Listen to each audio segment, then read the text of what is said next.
United Nations Agency for Palestine reported that the IDF had targeted one of their humanitarian aid convoys returning from northern Gaza through a teleSUR road.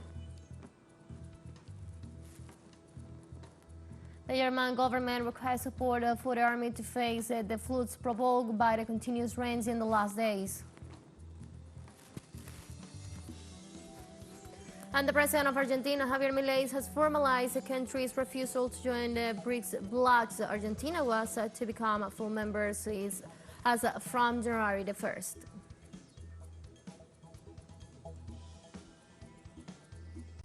Hello, welcome to From the South. I'm Ana Marrero from the teleSUR headquarters in Caracas, Venezuela. We'll be with the news. Stay with us.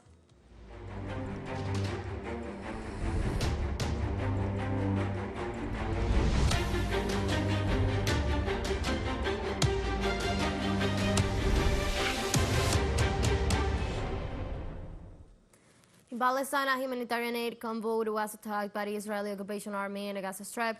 The director of the United Nations Agency for Palestine refugees reported that Israeli soldiers fired at a humanitarian aid truck as it was returning from northern Gaza along a road designated by the Zionist army says for a passage. According to the authorities, the head of the international convoy and his team were not injured, but one of the vehicles was damaged.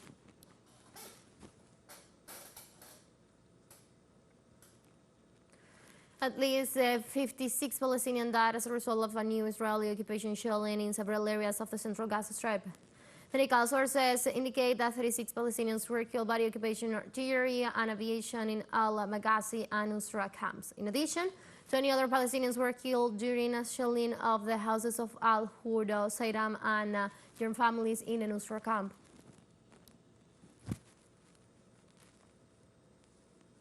In Yemen, a massive march was held this Friday in the city of Gaza in support and solidarity with the Palestinian people. Citizens came out with Yemeni and Palestinian flags, chanting in support of the Palestinian citizens and against U.S. interference. The demonstrators also praised the operations of the Yemeni armed forces in support of Gaza and they condemned the silence and the neglect of Palestinian people by Arab Islamic governments.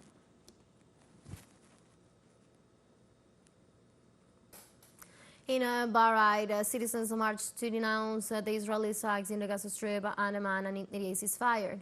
During the march, the demonstrators chanted slogans in support of the Palestinian people and demand the nation's withdrawal of the normalization agreement with the Israeli occupying entity.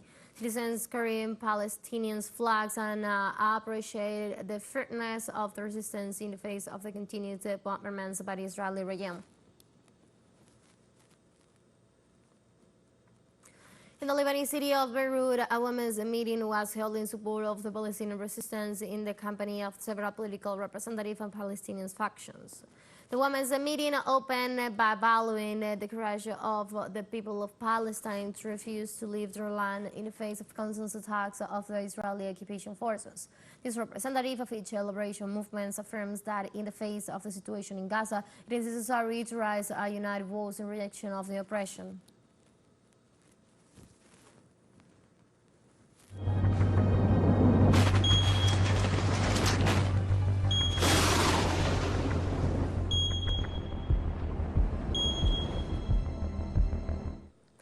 Rain, coastal floodings, and wave at stalls as 25 feet were expected along parts of the west coast on Friday, a day after Ian waves plumbed the California shorelines and prompted some evacuation warnings.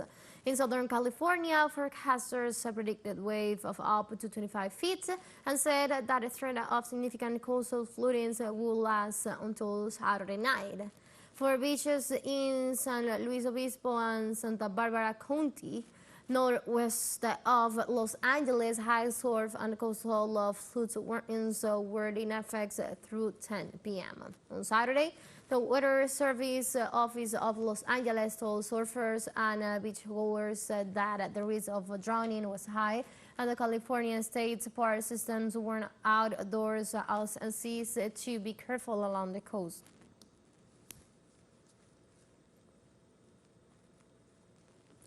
Germany's government requests support to the army to face the floods in the country after the continuous rains in the last days.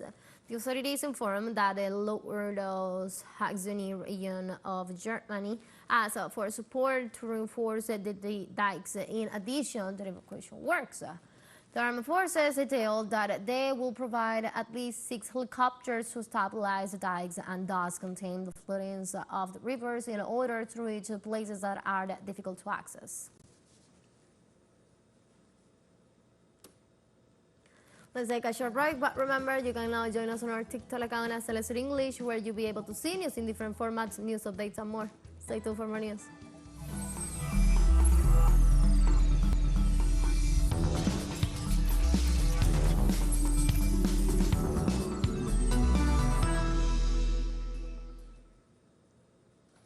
Welcome back to From the South. The president of Argentina, Javier Milei, has formally announced his country will not join the BRICS bloc after having been invited to become a member in the bloc's last meeting past August. The president has sent letters to his counterparts from Brazil, Russia, India, China, and South Africa, current members of the international organization, in which he stressed that he does not consider it appropriate for Argentina to join BRICS as full members as of January 1st, 2024. Last August 23rd, at the 15th BRICS Summit held in South Africa, the leaders of this economic bloc announced the decision to include 6 new countries in the membership: Iran, Argentina, Egypt, Ethiopia, Saudi Arabia, and the United Arab Emirates.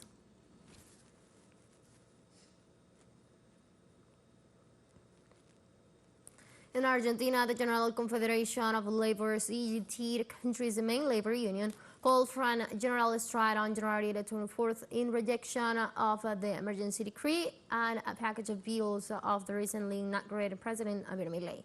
This was announced by Secretary General Hector Dyer, arguing the measures not only harms workers' rights but also concentrate all powers on the president.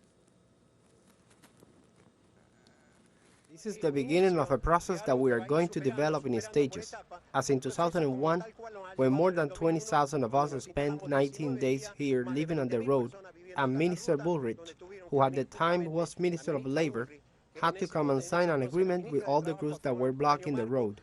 I want to leave my grandchildren and my children a country with a future, not a devastated one. It is excruciating to see that our children cannot have 4 meals a day, so we strongly repudiate President Javier Milei's decree because it crushes the people. It is against us, and we are not going to allow it. We have lived through years of struggle and 40 years in democracy, and it is not fair to go through all this again. The Mexican government started operations at the mega pharmacy for the distribution of medicines to public hospitals and centers in the country. This Friday, the Mexican President Andrés Manuel López Obrador announced the inauguration of the mega pharmacy based in Huehuetoca, state of Mexico, for the distribution of medicines nationwide.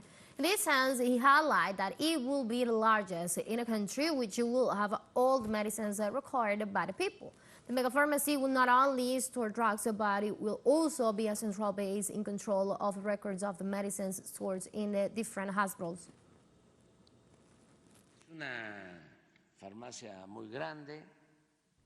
Yes, it is a very large pharmacy. It has almost 50 hectares of space.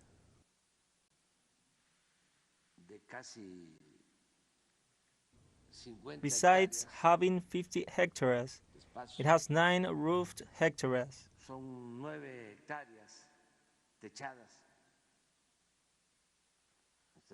We are talking about 90,000 roofed square meters.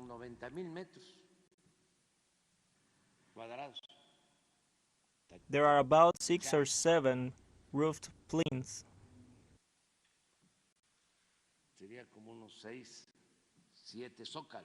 The pharmacy is about 5,500 roofed square meters.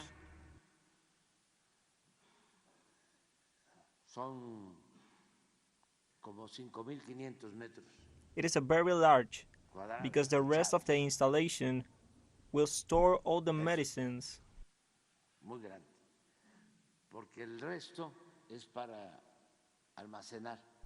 So, the pharmacy is large large.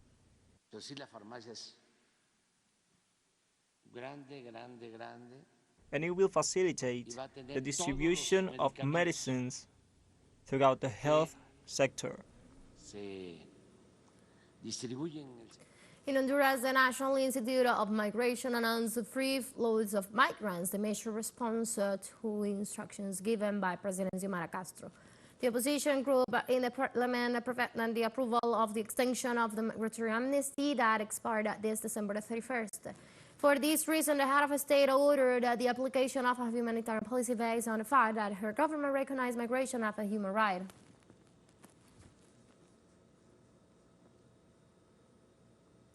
The general coordinator of the Haitian Police Union, Leonel Lassarin, assured that 2023 has been a deadly year for the National Police. Data presented by Lassarin shows that at least 37 officers have been killed, most of them by the criminal gangs in the metropolitan area of Port-au-Prince, the country's capital. In January alone, 10 officers were ambushed and killed by heavily armed individuals in the third commune in Petitville, where there were heavy clashes with the gang attempting to invade police headquarters.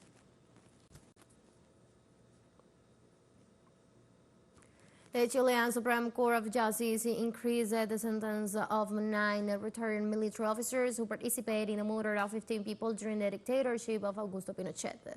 The Chilean justice increased the sentence of the officers from crimes committed during the so-called Caravan of Death case.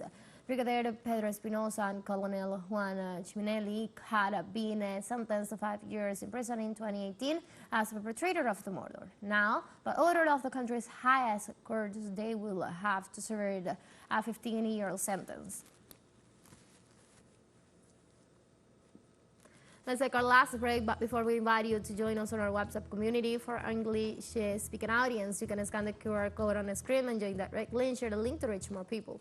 Continuous coverage of Latin America and the Caribbean, as well as the rest of the world. Stay connected and informed with teleSUR when financial break don't go away.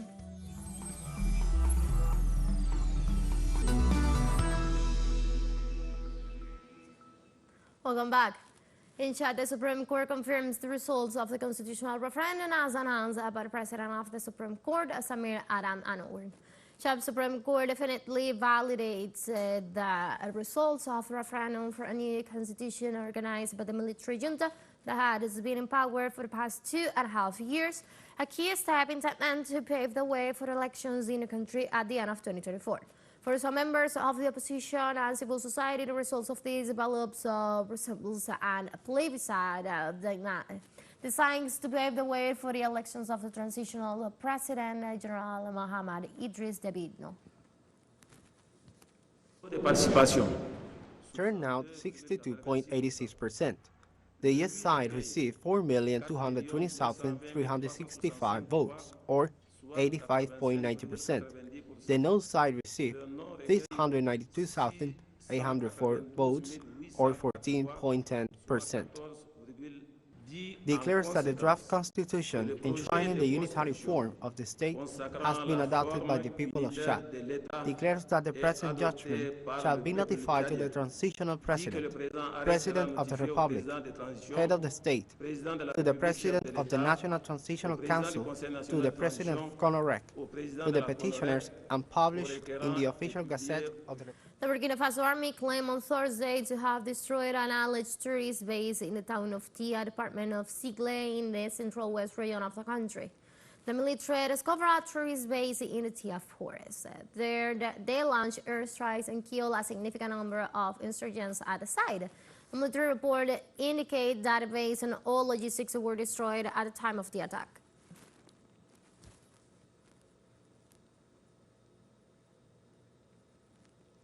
Burundi's President Evariste Ndayishimiye recently gave statements against same-sex marriage, calling it an abominable practice and advocating for this on and off gay couples in religious reasons. The president, known for his conservative Christian views, previously called for homosexuals to be banished and treated as outcasts. These statements come in reaction as the global discourse in LGBTQ+ rights has seen some notable developments, such as Pope Francis' declarations on December 18 regarding the blessing of homosexual couples. However, implementing such changes globally is a complex endeavor.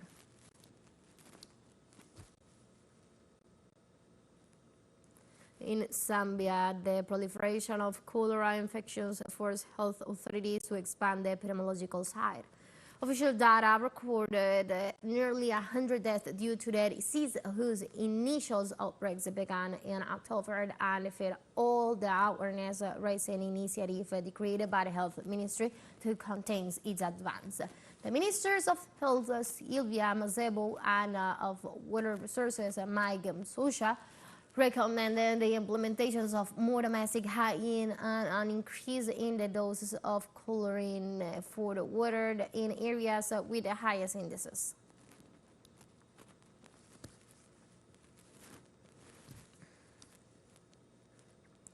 The Syrians decide to end the current 2023 with the launching of a large reforestation day that covers all the areas affected by the fires that occurred throughout this year that is about to end. A beautiful way to dismiss one year and welcome a new one in a clear demonstration of their faith that the future will be better. Let's see. The Reforestation Day was part of the central celebration of the 72nd anniversary of National Tree Day, held in the city of Cardaja in the coastal province of Latakia, under the title, "We Protect Our Forests." Volunteers, representatives of civil, popular, and youth organizations, trade union members, and employees of government institutions planted about 10,000 forest trees over an area of 15,000 acres, as part of the 5 national reforestation campaigns that began on September 1st, 2023, and are scheduled to end on March 31st, 2024.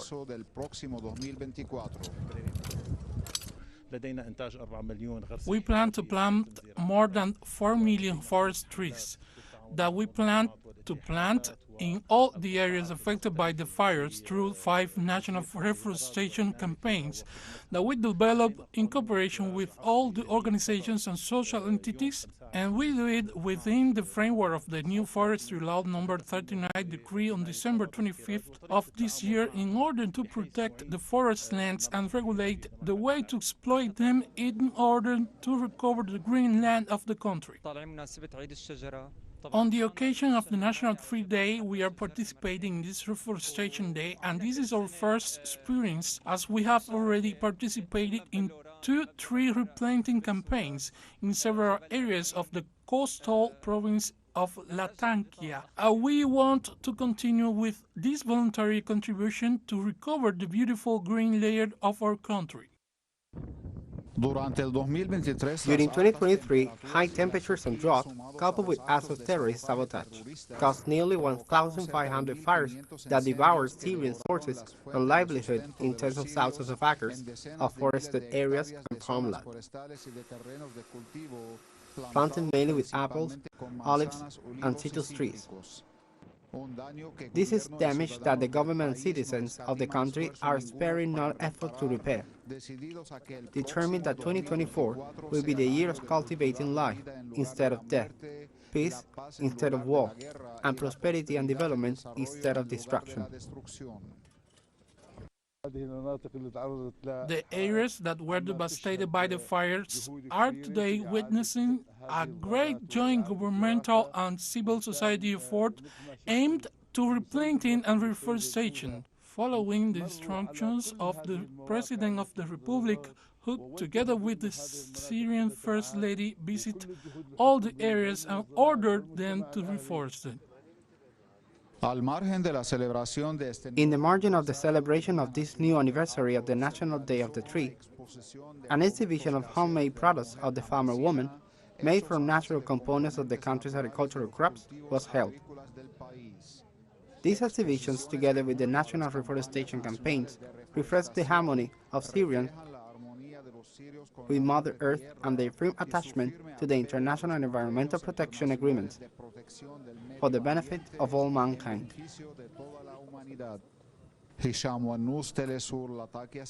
And with that story, we have come to the end of this news brief, but you can find these and many other stories on our website at telesurenglish.net. You can also join us on our socials from Facebook, on X, and on Instagram as well. For Telesur English and from the South, I'm Ana Marrero. Thank you for watching.